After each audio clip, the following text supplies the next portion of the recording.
Assalamu alaikum everyone. I hope all of you people are doing good. I welcome all of you again to the YouTube channel of KS वाला।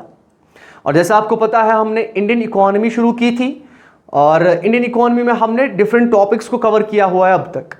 सो अगर कोई बच्चा नया है channel पे तो kindly जो है सीरीज़ को पहले लेक्चर से देखते आइए आप, ठीक है, ताकि आप जो है साथ साथ कवर करते जाएं और जो भी आने वाले टॉपिक्स हैं वो आपको अच्छी तरह समझ में आए। और आपको पता है कि हमने side by side JK economy भी शुरू की हुई है, सो उसके भी लेक्चर्स अपलोड हो रहे हैं, ठीक है। एक दिन जो है इंडियन इकोनॉमी का लेक्चर अपलोड होता है, दूसरे दिन जेके इकोनॉमी का लेक्चर अपलोड होता है। सो आप जो है जेके इकोनॉमी भी साइड बाय साइड कवर कीजिए और उसके साथ और भी डिफरेंट कंपोनेंट्स हमारे चैनल पे चल रहे हैं, आप वो कंपोनेंट्स भी अच्छी तरह से देख सकते हो और डिफरेंट कॉम्पिटिटिव लेवल एग्जामिनेशंस के लिए प्रिपरेशन कर सकते हो। सो आते हैं वापस अपने टॉपिक पे। जो हमारा आज का टॉपिक है, आज हम देखने वाले हैं कि इन्फ्लेशन को कर्ब करने के लिए मॉनेटरी पॉलिसी कैसे हमें हेल्प करती है, या आप कह सकते हो आज के टॉपिक में हम पढ़ने वाले हैं मॉनेटरी पॉलिसी कैसे हमें हेल्प करती है हमारी इकोनॉमी से इन्फ्लेशन बाहर निकालने में।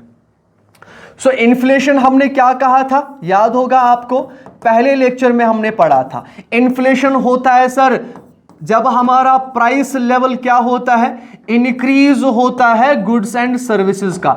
इसे हमने कहा था ये सर इन्फ्लेशन होती है, ठीक है बेटा। अब सर ये इन्फ्लेशन होती क्यों है, हमारे गुड्स एंड सर्विसेज का प्राइस क्यों इंक्रीज होता है। सो मैं एक रीजन कहूंगा बेटा जिसे हम कहते हैं मनी सप्लाई। क्या कहते हैं? मनी सप्लाई कहते हैं। सो ऑलरेडी हमने ये टॉपिक भी कवर किया हुआ है मनी एंड बैंकिंग में, और मैंने इसीलिए आपको ये टॉपिक जो है जो हमारा इन्फ्लेशन है मनी एंड सप्लाई के बाद ही उठाया है, क्योंकि ताकि आपको मनी एंड बैंकिंग अच्छे से समझ में आ सके और उसके बाद जो चीजें यहाँ पे यूज हो रही हैं आपको उनमें कंफ्यूजन ना रहे। तो हमने पढ़ा था वहां पे मनी सप्लाई जो होती है, ठीक है, जब ये इंक्रीज होती है इन द इकोनॉमी। इंक्रीज होने का मतलब ये है कि ए पर्सन है, बी पर्सन है, सी पर्सन है और डी पर्सन रहते हैं इकोनॉमी में। 4 पर्सन रहते हैं इकोनॉमी में। इस इकोनॉमी में क्या है, एक के पास ज्यादा पैसा है, एक के पास कम पैसा है, एक के पास पैसा है ही नहीं।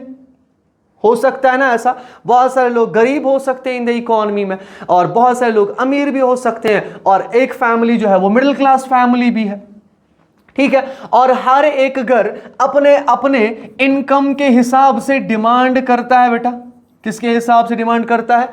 इनकम के हिसाब से। सो अगर किसी को पता ना हो तो याद रखिएगा, इनकम जो है बेटा, इनकम ऑफ द कंज्यूमर जो है ये एक डिटर्मिनेंट है डिमांड का। ये एक डिटर्मिनेंट क्या है? डिमांड का। इट मींस कि जो इनकम ऑफ द पर्सन है वो इफेक्ट करती है उसकी डिमांड को।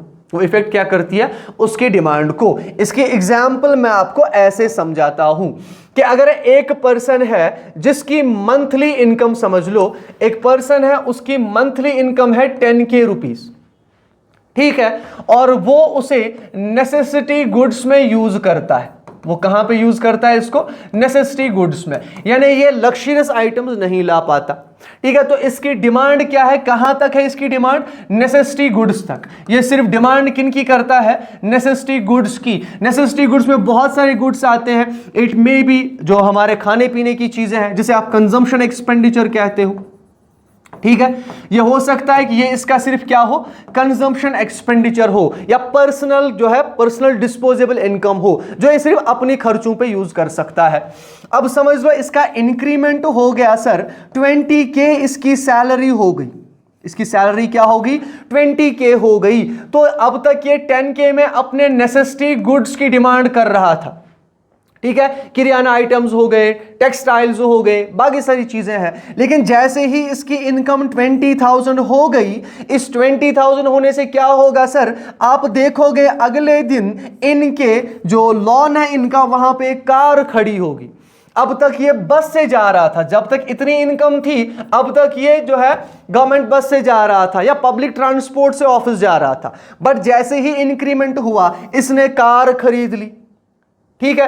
कार खरीदने के साथ साथ इसकी पेट्रोल की डिमांड भी इंक्रीज हुई, ठीक है। सिर्फ कार नहीं सर, जैसी इनकम इंक्रीज हुआ तो ये जो है कन्फेक्शनरीज लाने लगा घर, ये हर दिन नई नई चीजें ट्राई करने लगा, ये स्ट्रीट फूड्स खाने लगा, इसकी क्लोथिंग का सेंस चेंज हो गया। क्यों? क्योंकि इनकम इंक्रीज हुई, उसकी वजह से इसकी demand of the goods and services भी क्या हो गई? चेंज हो गई। अब वही हम यहां पे पढ़ रहे हैं कि जो हमारी इन्फ्लेशन है बेटा, जो हमारी इन्फ्लेशन है, इसका रीजन क्या होता है? इसका रीजन होता है सर मनी सप्लाई का इंक्रीज होना, मनी सप्लाई का इंक्रीज होना। अब यह मनी सप्लाई इंक्रीज कैसे होती है? मनी सप्लाई में क्या क्या आता है वो ऑलरेडी हमने पिछले वाले चैप्टर में पढ़ा हुआ है। ये मनी सप्लाई का इंक्रीज होने से कैसे सर इन्फ्लेशन होती है? हर किसी के पास पैसा आया बेटा, अब समझ लो कि सप्लाई मार्केट में है, फॉर एग्जांपल ए गुड है, सप्लाई ऑफ ए मार्केट में अवेलेबल है 200 यूनिट्स, यानी कोई भी कमोडिटी है जिसकी सप्लाई मार्केट में अवेलेबल है 200 यूनिट्स, बट सर इसकी डिमांड जो थी अब तक, डिमांड ऑफ ए जो थी अब तक, ये भी 200 यूनिट्स थी, ये भी क्या थी? 200 यूनिट्स थी। तो इस टाइम पे हमारा मार्केट जो था वो इक्विलिब्रियम पे था। वो किस स्टेज पे था? इक्विलिब्रियम स्टेज पे था, यानी न ज्यादा डिमांड हो रही थी ना ही ज्यादा सप्लाई हो रही थी। Supply was equal to demand. हम कह सकते हैं सप्लाई किसके बराबर थी? डिमांड के बराबर। जब सप्लाई डिमांड होती है, सप्लाई बराबर होती है आपकी डिमांड के, इसे हम कहते हैं इक्विलिब्रियम स्टेज। इसी का कहा जाता है इक्विलिब्रियम स्टेज। इसका मतलब है कि इकोनॉमी में ना तो हमें इन्फ्लेशन देखने को मिलती, ना ही हमें डिफ्लेशन देखने को मिलती।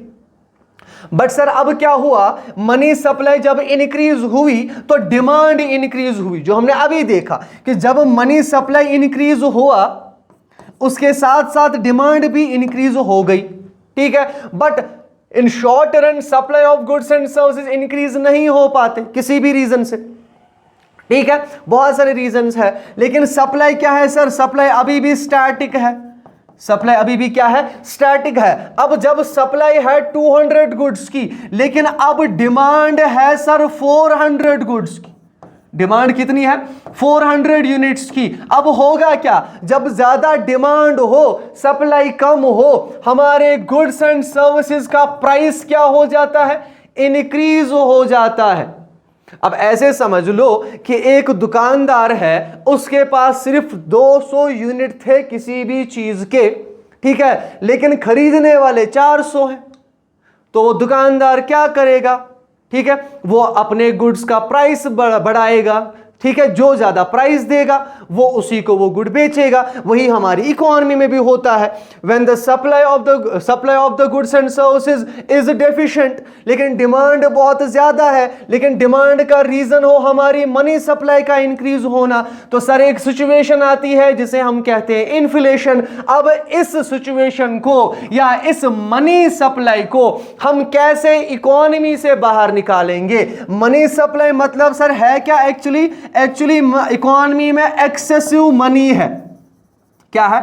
बहुत ज्यादा पैसा है, जिसकी वजह से लोग हर किसी गुड एंड सर्विस की क्या कर रहे हैं? डिमांड कर रहे हैं। इस एक्सेसिव मनी को इस इकोनॉमी से बाहर कैसे निकालें? इस इकोनॉमी से बाहर कैसे निकालें, उसे ही हम आज पढ़ने वाले हैं। आज हम वो की टूल्स पढ़ने वाले हैं जो आरबीआई यूज करता है while deriving the monetary policy, ताकि जो एक्सेसिव मनी सप्लाई है इन द मार्केट उसे बाहर निकाला जा सके। और हमने डिफरेंट टूल्स पढ़े हैं मॉनेटरी पॉलिसी में, मनी एंड बैंकिंग में हमने डिफरेंट टूल्स पढ़े हैं दैट आरबीआई यूजेस, जो आरबीआई यूज करता है इन्फ्लेशन या डिफ्लेशन की सिचुएशन को कर्ब करने के लिए। सो दैट इज व्हाई हम पढ़ने वाले हैं पहले कि क्या की रोल होता है हमारी मॉनेटरी पॉलिसी का कंट्रोल करने में इन्फ्लेशन को। सो एडजस्टिंग इंटरेस्ट रेट्स, आरबीआई करता क्या है? वो इंटरेस्ट रेट्स को एडजस्ट करता है। इंटरेस्ट रेट्स का मतलब यह है कि जब भी हमारी इकोनॉमी में बेटा इन्फ्लेशन होती है, जब भी हमारी इकोनॉमी में क्या होती है? इन्फ्लेशन होती है, तो होता क्या है? हाँ, मनी में ऑलरेडी इन्फ्लेशन के टाइम मनी सप्लाई बहुत ज्यादा है, लेकिन लोग अभी भी लोन मांग रहे हैं। लोग अभी भी क्या कर रहे हैं, लोन मांग रहे हैं। अब जब अगर मैं लोन एडवांस करूं, यानी अगर कोई बैंक अभी भी लोगों को लोन दे रहा है, तो उससे क्या होगा, ऑलरेडी बहुत ज्यादा पैसा है हमारी इकोनॉमी में और हम और डाल रहे हैं, तो जो इन्फ्लेशन की सिचुएशन है it will worse day by day. ये क्या होगी, ज्यादा खतरनाक हो जाएगी डे बाय डे। तो उसके लिए हम क्या करते हैं सर, इस इन्फ्लेशन को कम करने के लिए क्या करना है, फिर हम जो लोन्स एडवांस कर रहे हैं इनका इंटरेस्ट रेट बढ़ा दिया जाए। इंटरेस्ट रेट क्या कर दिया जाए, बढ़ा दिया जाए। यानी अब तक अगर फॉर एग्जांपल हम लोन ले रहे थे एट 10% पर एनम इस इंटरेस्ट पे, अब आरबीआई 20% पर एनम पे लोन देगा, या जो कमर्शियल बैंक है वो 20% पर एनम पे क्या देगा, लोन देगा। इससे होगा क्या, बहुत सारे लोग डिस्करेज होंगे। डिस्करेज कैसे होंगे कि अब तक अगर मुझे 10% पे ले रहा था तो मेरे दिमाग में था कि मुझे 10% इंटरेस्ट पे करना है, लेकिन अब मेरे दिमाग में है 20% पे करना है। सो ये एक एक्स्ट्रा बर्डन है जो आरबीआई जो है टूल्स के जरिए हम पे डालता है ताकि डिस्करेज हो लोग और वो ज्यादा लोन ना ले पाए। सो मेन टूल क्या होता है, the central bank raises interest rates to reduce inflation. ये आपको याद रखना है। ये कैसे काम करता है, अब जब हाई रेट्स होंगे, हाई रेट्स क्या होगा, हाई रेट से होगा क्या, बोरोइंग्स कम जाएंगी। क्यों जाएगी कम, क्योंकि बोरोइंग्स अब एक्सपेंसिव बन गई। इंटरेस्ट रेट अब तक 10% था, अब 20% हो गया, तो मुझे तो महंगा लगेगा ना, एक कॉमन पर्सन को ये महंगा लगेगा ही। 1% ही इंक्रीज क्यों ना हो, तो मैं लोन लूंगा नहीं। जब मैं लोन लूंगा नहीं तो मेरे पास पैसा आएगा नहीं, पैसा आया नहीं तो मैंने खर्च किया नहीं, जब खर्च करूंगा नहीं तो डिमांड बढ़ेगी नहीं, डिमांड बढ़ी नहीं तो इन्फ्लेशन होगी नहीं। समझ में आ रहा है। So spending and investment slow down, उसके साथ साथ डिमांड फॉल्स, प्राइसेस स्टेबल हो जाते हैं। Second thing, instruments. कौन कौन से इंस्ट्रूमेंट्स आरबीआई यूज करता है मॉनेटरी पॉलिसी में, ये हमने ऑलरेडी पढ़े हैं। रेपो रेट, ये कंट्रोल करता है बोरोइंग कॉस्ट को, ठीक है। CRR, SLR, manage banking lending ability. OMOs, open market operation, जिसमें हमारा आरबीआई जो है गवर्नमेंट सिक्योरिटी सेल और परचेज करता है, so it regulates liquidity. LAF, MSF short term liquidity control करता है। Moral suasion influences expectations. ये सारी चीजें हमने ऑलरेडी पढ़ी हुई है, that's why I am not repeating them over here. The third thing is controlling money supply. कैसे कंट्रोल कर सकता है मनी सप्लाई। अब होता है क्या बेटा, देख लो, एक तो हम लोन्स का इंटरेस्ट क्या करते हैं, लोन्स के इंटरेस्ट रेट को बढ़ा देते हैं, और उसी से तो सब कुछ नहीं होगा, क्योंकि अभी भी मैंने आपको कहा कि लोन्स के इंटरेस्ट रेट को बढ़ा रहे हैं, बंद नहीं कर रहे हैं लोन्स देना। अब अगर कोई ले रहा है 20% पे, 30% पे, तो फिर भी इकोनॉमी में मनी इंड्यूस हो रहा है, तो कोई और टूल भी चाहिए हमें कंट्रोल करने के लिए। तो वो टूल क्या होगा, the central bank can reduce the money supply by selling government securities और इंक्रीजिंग रिजर्व रिक्वायरमेंट्स। जो भी हमारी रिजर्व रिक्वायरमेंट्स होती है, जिसे आप CRR कहते हो, cash reserve ratio, cash reserve ratio, ये वो रेशो होता है या वो मनी होता है जो एक कमर्शियल बैंक को आरबीआई के पास रखना पड़ता है एज रिजर्व। अब जब ये ज्यादा रिजर्व रखना पड़ेगा, ऐसे समझ लो कि अब तक एक बैंक 10 लाख रुपीज रख रहा था एज रिजर्व, लेकिन अब उसे 20 लाख रुपीज एज रिजर्व रखने पड़ेंगे। तो ये 10 लाख, जब ये 10 लाख रख रहा था, हो सकता है इसके पास 1 करोड़ रुपीज था, तो 90 लाख कहां जा रहे थे, इन द मार्केट। लेकिन अब कितना जाएगा, 80 लाख मार्केट में जाएंगे, तो फिर से मनी सप्लाई थोड़ी सी क्या हो जाएगी, डिक्रीज हो जाएगी। So that's why. और दूसरी चीज ओपन मार्केट ऑपरेशंस जो हमने अभी देखे, ओपन मार्केट ऑपरेशंस में क्या होता है, देखो आरबीआई के पास गवर्नमेंट सिक्योरिटीज है, आरबीआई के पास गवर्नमेंट बॉन्ड्स है, तो वो क्या करता है, वो सिक्योरिटीज और बॉन्ड्स को क्या कर देता है, सेल कर देता है। जब मैंने कोई चीज बेची तो पैसा मेरे पास आएगा, तो आरबीआई के पास पैसा आ जाता है, और वो पैसा कहां से बाहर आता है, इकोनॉमी से ही ऑब्वियसली। जब पैसा इकोनॉमी से बाहर आया तो डिमांड बढ़ेगी नहीं, डिमांड कम होगी, क्योंकि एक्सपेंडिचर होगा नहीं, एक्सपेंडिचर हुआ नहीं तो price of goods and services increase होगा नहीं। वेरी गुड, ठीक है। So this is the second thing. The third thing is inflation targeting. बहुत बड़ी बड़ी इकोनॉमीज जो है, बहुत सारी इकोनॉमीज जो है वो इन्फ्लेशन टारगेटिंग मेथड भी यूज करते हैं। अब many central banks use an inflation targeting, for example 2% to guide their policies. हम इन्फ्लेशन टारगेटिंग रखते हैं कि इस साल इन्फ्लेशन इस हद से इस हद तक बढ़नी चाहिए। इन इंडिया अगर आप एग्जांपल दें तो इन इंडिया इट इज 4% ±2%। ठीक है, हम कह सकते हैं 2 से 4% के बीच में we think as a nation कि ठीक है, इतनी इन्फ्लेशन ठीक है। सो इसे इन्फ्लेशन टारगेटिंग कहा जाता है। इस इन्फ्लेशन टारगेटिंग के जो भी नंबर्स हैं, इन नंबर से ज्यादा इन्फ्लेशन नहीं होनी चाहिए, उस पर हम काम करेंगे। इतनी है तो इट इज डीलेबल, हम कर सकते हैं इसके साथ डील। सो इन्फ्लेशन टारगेटिंग को यूज किया जाता है। सो इन्फ्लेशन टारगेटिंग को अगर हम बात करें, it was adopted under amended RBI act 1934, ठीक है, एंड इंप्लीमेंटेड सिंस 2016। ये कुछ की पॉइंट्स आपको याद रखने, होपफुली कहीं पे पूछा जा सकता है। So third thing is inflation targeting. अब इन्फ्लेशन टारगेटिंग से होता क्या है एक्चुअली, इससे एक्सपेक्टेशन, हम कह सकते हैं दिस एंकर्स एक्सपेक्टेशन, से एक्सपेक्टेशंस को एंकर करता है। यानी जो भी बिजनेसेस है वो प्लान्स वैसे ही बनाते हैं, गवर्नमेंट वैसे ही पॉलिसीज बनाता है, ताकि मुझे क्या करना है, इसी के बीच में रहना है, 4 ±2% के बीच में ही मुझे इन्फ्लेशन रखनी है। तो आप हर टाइम पे, हर बार जो है इन्फ्लेशन टारगेटिंग करते रहते हो। कहीं पे इन्फ्लेशन इंक्रीज हो गई तो आप कोशिश करते हो डिक्रीज करने की, इससे ज्यादा बढ़ने नहीं देते, तो इससे इन्फ्लेशन होती नहीं है। Other thing is communicating policy expectations. अब क्या होता है, जैसे हम मॉरल सुआशन पढ़ते हैं ना, कि आरबीआई कभी कभी क्या करता है, डायरेक्टली कम्युनिकेट करता है, ट्रांसपेरेंट कम्युनिकेशन जिसे हम कहते हैं। ट्रांसपेरेंट कम्युनिकेशन का मतलब यह है कि आरबीआई बताता है कि इन्फ्लेशन ऐसे होने वाली है, कब इन्फ्लेशन होने वाली है, कैसे इन्फ्लेशन होगी। तो गाइडेंस हम कह सकते हैं, central banks often issue forward guidance communicating future policy plans, कि हम फ्यूचर में क्या करने वाले हैं, हम कैसे फ्यूचर में चलेंगे। ठीक है, clear communication helps market adjust in advance which can stabilize inflation even before rates change। हो सकता है आरबीआई को पता चल जाए कि आगे जाके किसी चीज की डिमांड बढ़ने वाली है बट सप्लाई उसमें कम है, तो आरबीआई पहले ही कम्युनिकेट करता है। ठीक है, आरबीआई पहले ट्रांसपेरेंट कर देता है सबको, तो उसी हिसाब से बिजनेसेस प्लान भी बनाते हैं। तो बिजनेसेस पहले क्या करते हैं, सप्लाई, हो सकता है सप्लाई इंक्रीज कर दी जाए, गवर्नमेंट डिफरेंट पॉलिसीज बनाता है सप्लाई, उस चीज की सप्लाई को इंक्रीज करने के लिए। तो जब सप्लाई इंक्रीज हो गई, हर किसी को गुड मिलेगा, तो प्राइस इंक्रीज नहीं होंगे, इन्फ्लेशन नहीं होगी।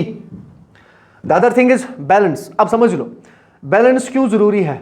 हमने पढ़ा था इन्फ्लेशन के इन्फ्लेशन में हम 2 टाइप्स की पॉलिसीज को यूज करते हैं, एक्सपेंशनरी और मॉनेटरी पॉलिसी। ठीक है, expansionary monetary policy, sorry inflation के लिए नहीं, मॉनेटरी पॉलिसी 2 टाइप्स की होती है। ठीक है, हमने पढ़ा था कि मॉनेटरी पॉलिसी जो होती है वो 2 टाइप्स की होती है। सो मॉनेटरी पॉलिसी 2 टाइप्स की बनाई जाती है, एक होता है कॉन्ट्रैक्शनरी मॉनेटरी पॉलिसी और दूसरा होता है एक्सपेंशनरी मॉनेटरी पॉलिसी।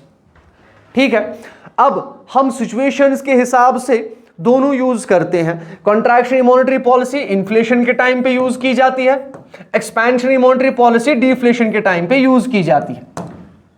अब बैलेंस क्यों रखना है, ना ज्यादा इन्फ्लेशन होनी चाहिए, या अगर हम ऐसी मॉनेटरी पॉलिसी बनाएं कि इन्फ्लेशन तो कब हो गई लेकिन डिफ्लेशन में पहुंच गए, ऐसी मॉनेटरी पॉलिसी भी नहीं होनी चाहिए। और ऐसी मॉनेटरी पॉलिसी भी नहीं होनी चाहिए हमने डिफ्लेशन को टारगेट किया था, इन्फ्लेशन हो गई। ठीक है, सो जो भी हमारा मॉनेटरी पॉलिसी हो वो क्या होनी चाहिए, tight monetary policy to fight inflation can slow down economic growth और इंक्रीज अनएम्प्लॉयमेंट। ये हो सकता है कि जब भी मैं कॉन्ट्रैक्शनरी मॉनेटरी पॉलिसी को यूज करूं, इकोनॉमी से पैसा बाहर आएगा, अनएम्प्लॉयमेंट रेट इंक्रीज हो सकती है, डिफरेंट रिसेशन हो सकता है, स्लो डाउन हो सकता है इन द इकोनॉमी, तो मुझे उसे बैलेंस करके चलना पड़ेगा। The challenge for central banks is to find the right balance, reduce inflation without triggering a recession. So जो भी monetary policy government of India RBI बनाएगा हमारा, तो वो मॉनेटरी पॉलिसी क्या है, वो monetary policy balanced monetary policy होनी चाहिए, ताकि इकोनॉमी में इन्फ्लेशन को तो टारगेट किया जाए लेकिन ऐसा ना हो कि हम रिसेशन में चले जाएं। ये हम आगे पढ़ने वाले हैं। The last thing is conclusion. क्या होता है मॉनेटरी पॉलिसी, अगर आपको याद रखना हो कि कैसे मॉनेटरी पॉलिसी हेल्प करती है हमें, ठीक है, इन कर्बिंग द इन्फ्लेशन और we can say in targeting the inflation. So monetary policy is essential but not sufficient, ये हमने पहले आपको बोला था। क्यों? क्योंकि मनी इन्फ्लेशन को इन्फ्लेशन के इंक्रीज होने के लिए सिर्फ मनी सप्लाई जो है एक फैक्टर नहीं है, बहुत सारे और भी फैक्टर्स हैं, क्योंकि हमने इन्फ्लेशन के टाइप्स में बहुत सारे टाइप्स पढ़े थे कि डिमांड से भी इंक्रीज हो सकती है, डिमांड से भी इन्फ्लेशन हो सकती है, ठीक है, और भी बहुत सारे टाइप्स पढ़े थे। सो जिसने नहीं पढ़ा काइंडली वहां पे जाके पढ़ लो एक बार। So needs complementary fiscal and structural policies, इसीलिए हम कहते हैं कि मॉनेटरी पॉलिसी जब बनाई जाए ना, इसके साथ साथ जो फिस्कल पॉलिसी है ना, इट शुड हेल्प इट, ये एक दूसरे को क्या करने चाहिए, हेल्प करने चाहिए। यानी हमारी फिस्कल जो है या जो भी हम स्ट्रक्चरल पॉलिसीज बनाते हैं इन द इकोनॉमी, वो पॉलिसीज कहीं ना कहीं मॉनेटरी पॉलिसीज को हेल्प करनी चाहिए। अब समझ लो एक बंदा बीमार है बहुत ज्यादा, तो उसे एक